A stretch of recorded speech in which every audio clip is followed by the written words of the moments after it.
I'll be covering this a lot from the Indian context of where I mainly operate from, but this context is fairly common with other developing and emerging economies in Asia.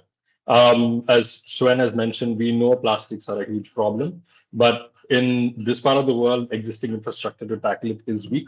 So we are reliant on new innovations and solutions to tackle them, which are being developed, but their adoption is ineffective and slow. Now, this is despite there being a clear demand from stakeholders for change. A huge majority of Indians say they would adopt more environmentally friendly solutions if companies offered them. But there's also a significantly almost equal amount of people who say most companies do not offer this. Um, we also have policy coming into the mix. We are getting policies with enforcement also falling through, which is coming present. While these were initially around downstream management of plastic wastes, we have policies such as plastic bans, and India had a huge one which just came up on July 1st, which are encouraging upstream adoption of solutions, and these are also coming through. And we also have companies who are like at the center of this whole thing, also trying to follow through and transition away.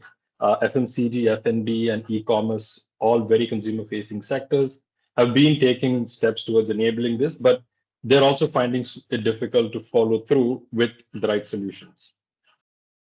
So adaptation is difficult due to what we call a problem-solution gap, and it often revolves around the type of the solution provider and their nature. A lot of upstream circularity solutions tend to be new innovations. They are early stage, and they're having to provide an alternative to something that has been well established through plastics. Now, this comparison is something brands and companies will keep measuring against, especially at this time where circularity solutions are quite nascent. Now, especially with something like pricing, which honestly tends to be an initial barrier for adoption.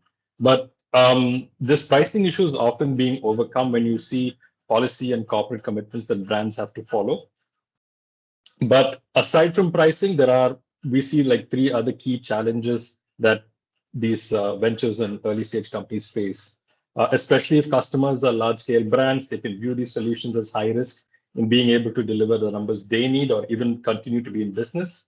There's also a bit of a paradox of technical founders who are really necessary to come up with some of these wild ideas. And as part of the SCP challenge, we've seen some amazing solutions, but they often can be the same ones who struggle in the finance and marketing aspects of selling solutions, which is critical for adoption.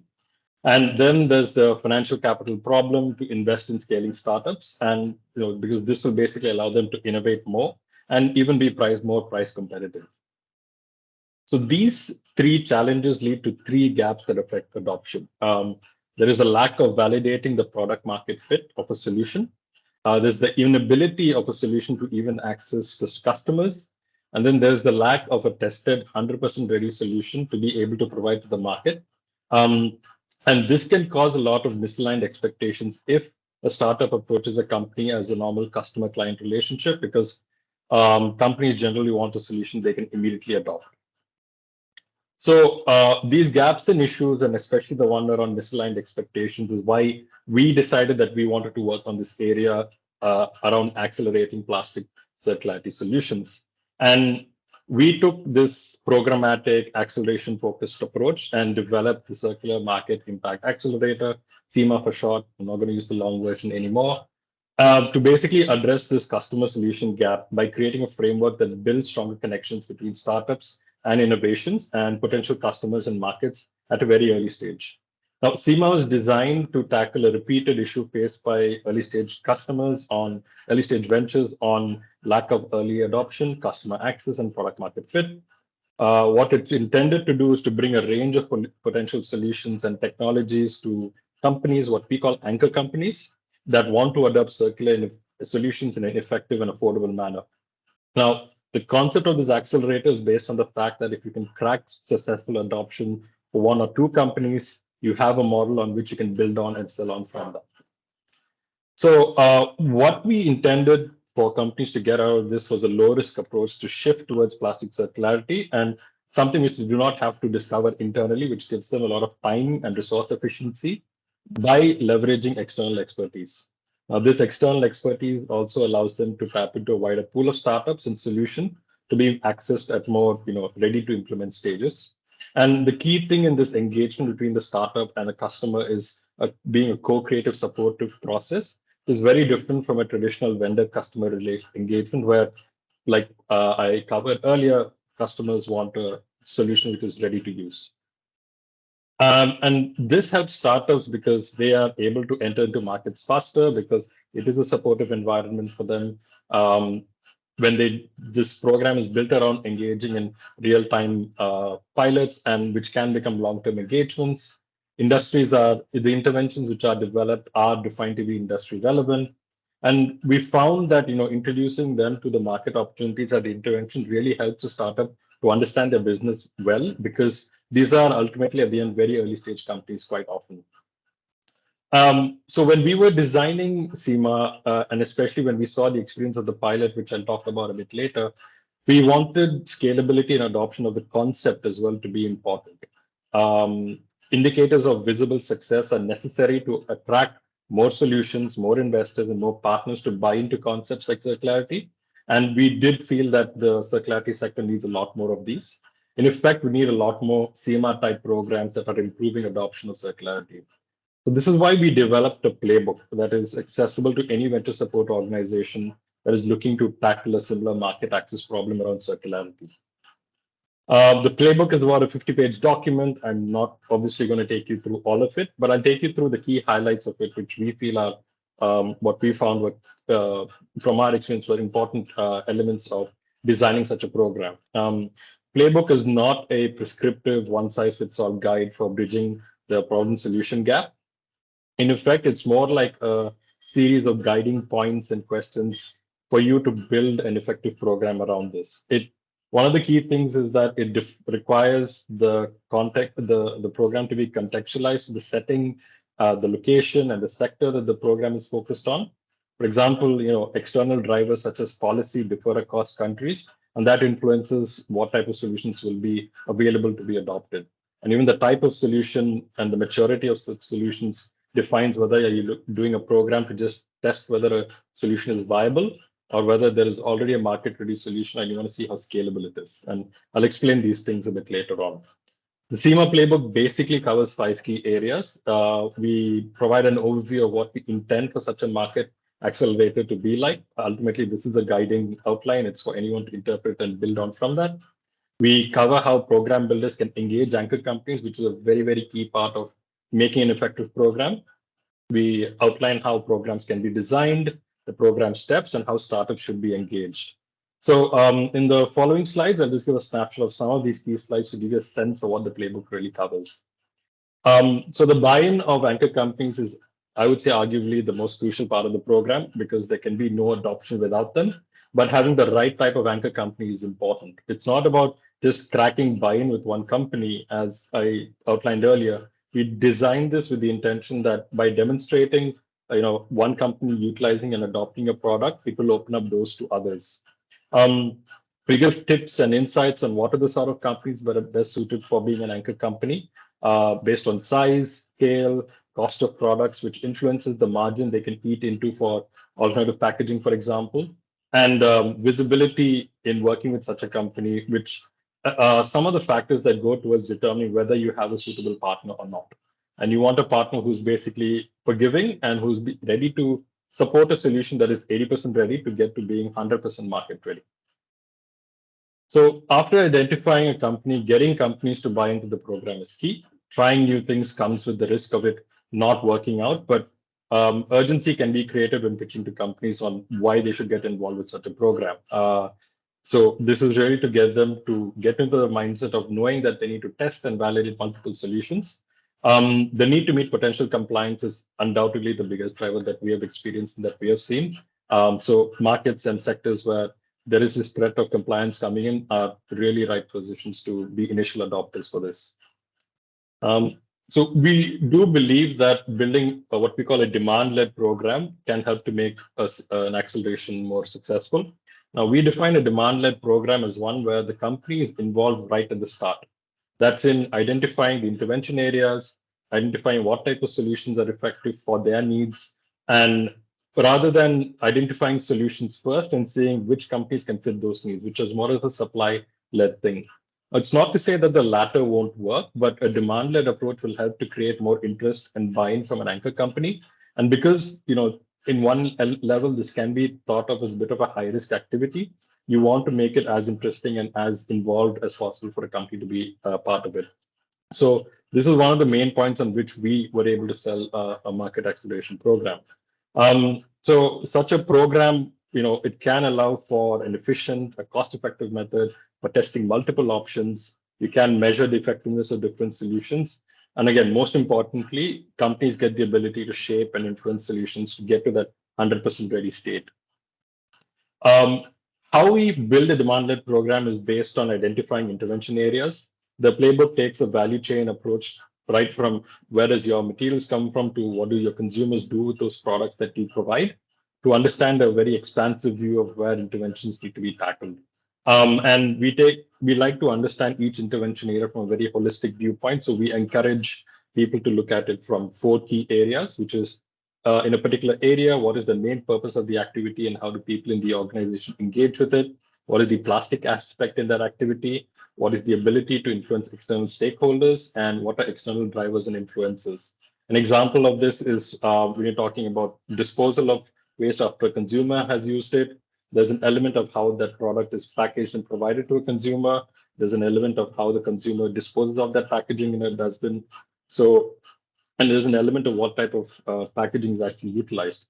So this is how we encourage this entire mapping to be done towards defining what is an intervention area, because you can find intervention areas where there could be a high need, but it may be too important a solution to actually figure out and be able to replace it, which kind of comes to how we define intervention areas. So we use this thing called the jobs to be done framework, which we find quite interesting to define what are the sort of solutions we're looking for. Now, um, solutions are the solutions we are looking for are pretty much about finding an alternative to something that's already in place. But alternatives do not mean just replacing the plastic item with a non-plastic version of the same item. It can be an opportunity to find other means to fulfill the same function. So for each intervention area, we use the jobs to be done framework to determine what type of solutions can be adopted for it. Now, since these are people-facing products, so people-facing aspects, both from employees using it or from consumers utilizing the end product, jobs need to be defined based on a functional aspect of what they do and an emotional aspect of can they cover that covers from the ease of use and aesthetics of what a product should fulfill. We found that the jobs to be done framework is quite an effective tool to broaden the scope of potential solutions. For instance, in more refill and reuse solutions being adopted instead of still single-use non-plastic solutions being adopted. So the playbook also kind of looks at SEMA from multiple points, which gives a company a lens of how the progress is like for a particular solution that's being tested, from reviewing applications, from testing samples to onboarding, and different stages across a pilot period. So we're quite insistent on figuring out how we do a very metrics-driven, milestone-based process so that there's always visibility of how progress goes. Now, a key part of managing expectations with a company is based on the maturity of the potential solutions that are there. There are solutions which have some market adoption, for example, in another sector. The program can be about commercial adoption of the solution. So in a new setting. So here the focus would be about testing the viability of a solution and then around scalability, which is more about getting more of the solution to be adopted at the later stage of the pilot, which I'll expand on a bit more later. Now, but if solutions are nascent, and this is quite common, and we do see this quite a bit, especially in the Asian context, we are looking primarily at whether the solution is viable and not necessarily whether the solution provider can actually provide scale. So for this, we position what we call the product prototype development track. Um, this track and this program type can be harder to adopt for companies because they're less likely to be market ready, and therefore that's less of an incentive for companies to adopt it. But we have seen that when you have policy and corporate commitments coming in, prototype development is the approach is something that can be of interest to certain companies. So it's again very much based on the context of how this is where the urgency for change is there and what solutions are present. Metrics are important. We absolutely love metrics. And I know in the SCP challenge, it's absolutely incredible the amount of metric and measurement touch points which is being measured. But what we basically look for is to really understand how the larger main target that's being expected of a program can be measured and progress basically be tracked across the milestone of the program. So we use what we utilize generally for our programs is what's called the objectives and key results framework. And because we find that this is a really good tool to help break down main targets into very actionable milestones very effectively. And as to the type of targets, these are just a few key ones that we think help. It can be expanded upon significantly based on the need and what a customer and what an anchor company wants. But generally, we feel targets have to be holistic. They have to account for quality, customer sentiment, plastic impact, and even social impact. Because as the program, the key part of it is to communicate quite comprehensively to an anchor company on whether a solution is adoption ready or not. And of course, being early stage ventures, the effectiveness of solutions is not the only area where improvements can be made. An accelerator program is an opportunity to support the business as a whole to improve and advance their operations, right from how they position and market their products, their manufacturing processes, and even their internal operations and funding readiness. So based on the nature and sector of solutions, we generally recommend a pilot period of between 1 to 3 months. But again, this can be very dependent on the appetite of a company and a solution provider. But more importantly than duration is really how to understand how insights can be garnered. So we always recommend a pilot period to be split between a viability phase initially, which is purely around solution effectiveness and quality, and a subsequent scalability phase, which is about a startup's ability to provide more volumes, which tests its logistics, manufacturing, because the pilot period is really an opportunity for really understanding what are the limits of what a potential solution provider can offer. And if improvements are needed, they can be identified. So it should be designed as a very forgiving space.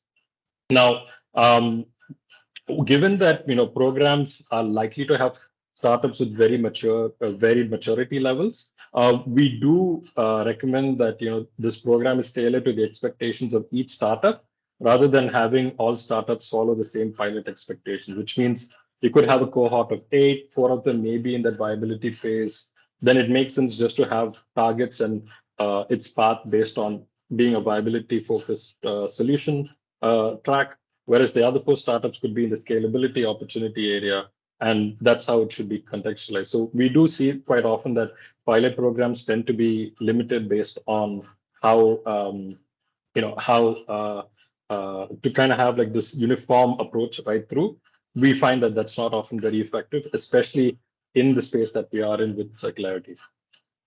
And the post-pilot phase is something that we feel more support can be extended. The things that I introduced about on internal ops, product positioning. Putting it after the pilot phase is quite an important part because we feel that this gives direction to startups post a program. Most acceleration programs, at least a lot of which we have seen, it kind of has an abrupt end after a particular pilot or a milestone event. So something like this helps to give direction, which is pretty critical for an early stage startup to know what they should be doing for the next 6 to 12 months or so. And this part should probably have been mentioned at the outset, but it's more of a realization that we came about as we were doing the pilot we had rolled out. But we realized the real opportunity of a SEMA program is not just to pilot solutions, but for translating these to long-term engagement between an anchor company and a startup. Now, putting this out there does require getting this buy-in for long-term engagement when you're engaging with an anchor company initially. But this is where having a strong measurement and tracking approach really helps. Now, trying to get long-term commitments from a successful pilot is quite common sense, but it really changes the flavor of the whole program if it's outlined right as part of the expectations initially. And we have seen there's a lot more urgency that can be introduced based on buy-in and commitment, primarily from companies and also from startups, to actually work towards creating something which is more impactful and larger. So this playbook is not an entirely theoretical exercise. It was developed on the back of a pilot, as Sven had mentioned, which we were supported really wonderfully by the Incubation Network. We had piloted the SEMA model with one of the largest restaurant brands in India, Impresario Restaurants, and they had a really promising sustainability ethos and vision and awareness of coming plastic-related regulations, and that really made it easier for us to get their buy-in. We looked at the F&B sector because we found it interesting to address multiple touch points across the value chain and with external stakeholders. We also piloted this during the initial COVID period where delivery, food, and packaging waste was very top of the mind for a lot of us. But also piloting in COVID had its own complications, which less is said about that better. So this was the SEMA program with Impresario in a snapshot. We identified four broad intervention areas, mainly ones that were consumer facing, and calculated that the overall market opportunity in Impresario alone in these areas amounted to over $1 million. So out of 23 solutions that were identified for testing, we were able to get to 6 of them piloted across this entire period. So Sven has told me that the SEMA program and Playbook did help the Incubation Network's ongoing ambitions and absolutely excellent SCP challenge. I do feel good about it, which because it means the Playbook was probably useful in some way, but I'll pass it back to her to share more about the SCP challenge and its Playbook focus. Thank you very much. Thanks so much, Shravan. Yeah, so you have seen how SEMA has turned out, and we also saw the potential scaling the approach taken by SEMA across the region.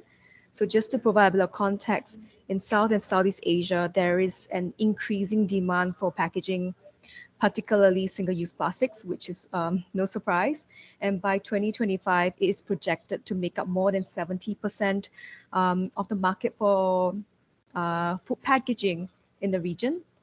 So this include like hard to recycle plastics and flexibles, such as films and sachets. And the F&B industry is a major contributor to the heavy usage of SUPs. And they are also very reliant on their existing supply chains. So it's really difficult for them to work with a new company, to get a new suppliers, which are often, if we're looking at alternative solutions, they are often introduced by early stage companies. And then on the other hand, we also have seen how alternative solutions, which are driven by startups, they struggle as well to get access to the industry. So including things like a lack of capital, not having collaborative industry partners, they have a lack of managerial experience or do not have very complex developed value chains, and they're not able to navigate as well the complex policy and regulatory frameworks to support their work.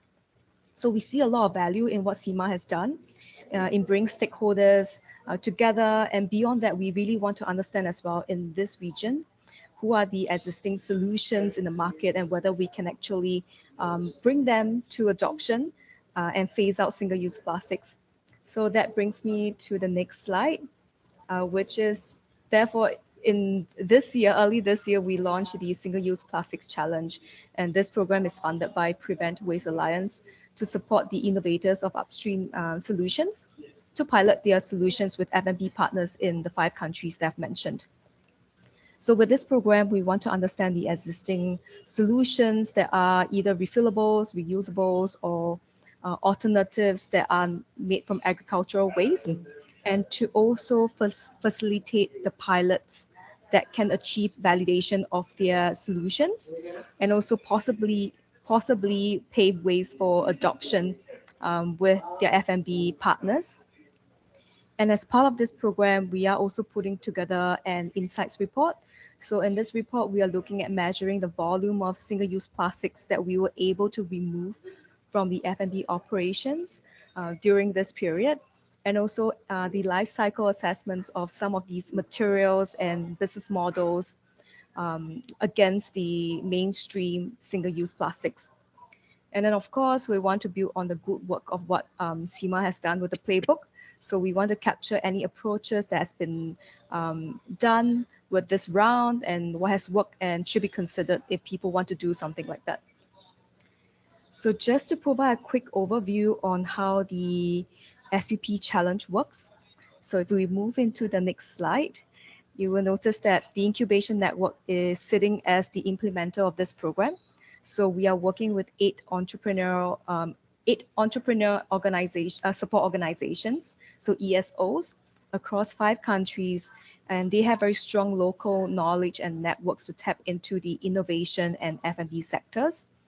And with the funding and technical expertise provided through us, the 8 ESOs are then supporting a total of 76 startups to work with a network of over 50 F&B brands to trial solutions. So from the start to end for this program is just 6 months, and we will be concluding this by the end of next month. So it all sounds really extremely grand, the number of startups and number of F&B brands that we are working with. But of course, through this process, different different expertise, knowledge, and support were required to get startups to be pilot ready. And this is also where we see the usefulness of mentors such as Prevent Waste Alliance's members coming in. And also along the process, some of these negotiations between startups and F&Bs might also fall through for various reasons, such as pricing or um, volume. And some also could push through with other factors and motivations, both from the F&B side as well as the startup side. So these are some of the important key takeaways that we want to capture to refine the existing playbook that SEMA currently has. So that takes me to the next one. So these are just broad strokes of what the evolved playbook will look like by the end of this the single-use plastics challenge, and this should come out sometime in November. And again, we're looking at 5 key areas that SEMA has also touched on, such as how do you work with a company, how do you work with the startups, what do you plan for when you're working on pilots. So that's including your problem and solution mapping, and also how to roadmap for pilot activities. And then again, the pilot management, which is really important. How do you set expectations between the startups and the F&Bs, and what you should be looking out for when you're trying to trial a solution? And then lastly, which is also equally important, to look at post-pilot support. So what kind of support do startups need, and how could we facilitate the conversation with F&B so that they can actually sustain the impact that they have started with the program.